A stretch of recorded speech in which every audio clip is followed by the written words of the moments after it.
Are tarot cards evil? And the answer here will be a little bit more nuanced than a simple yes or no. Because as with most things in life, there simply is no one truth, but rather a perspective, a way of seeing. And so therefore the answer to this question will depend entirely upon you. And of course your personal worldview. I mean, no object nor soul is inherently evil. It is us humans moving through our journey that labels things and gives them meaning.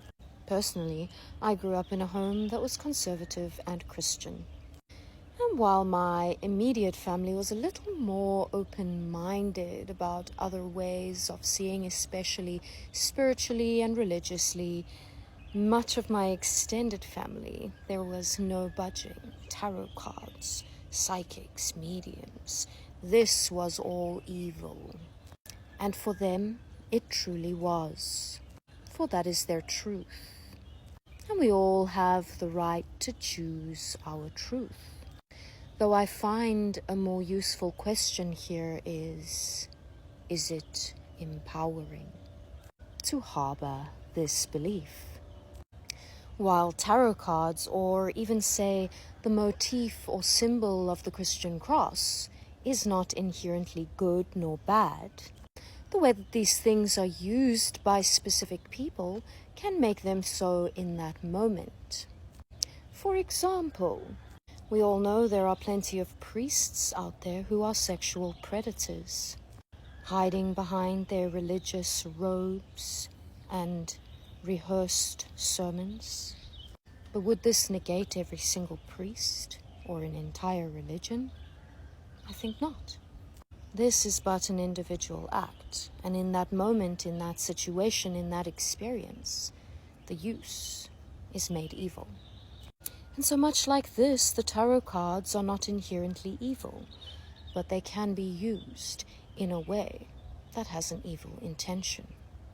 So do beware, darlings. Not everyone who pulls a card for you or does a reading for you has the best of intentions. And this is very important to acknowledge. There are many out there claiming to be healers and spiritual workers who are actually just preying on people in a bad situation and feeding on their fear and their paranoia.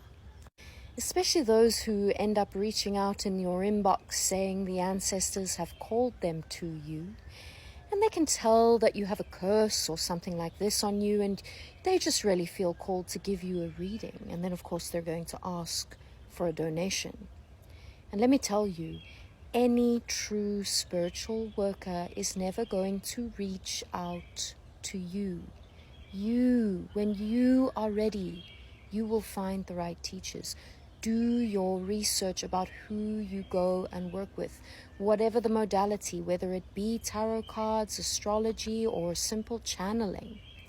Always know who you are dealing with, because these people are perverse.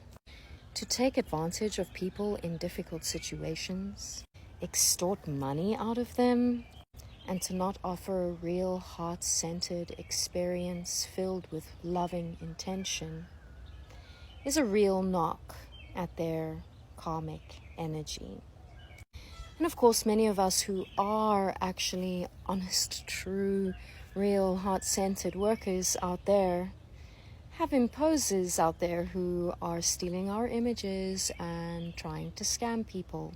So even if it's a face you know, just know we will never reach out through an inbox. And me personally, I will always do every single reading over a video call so you can see it is me. Report those accounts, block them. You don't need that energy. And while there is a dark, shadowy side to all things, the spiritual shadow can be quite intense. There is also so much light, so much love, so much beauty in what can be accessed through modalities such as the tarot.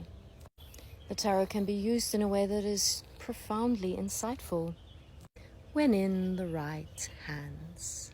But of course, this has more to do with the person who yields the tool, opposed to what the actual tool is. If the person's energy resonates for you, if they feel safe, if it feels like a good route for you, you can trust that. If they are preying on fears or paranoia or telling you about negative energy that's over you, block, block, block. Cleanse your energy and move on. So what do you think? Have you ever had a scammer reach out to you?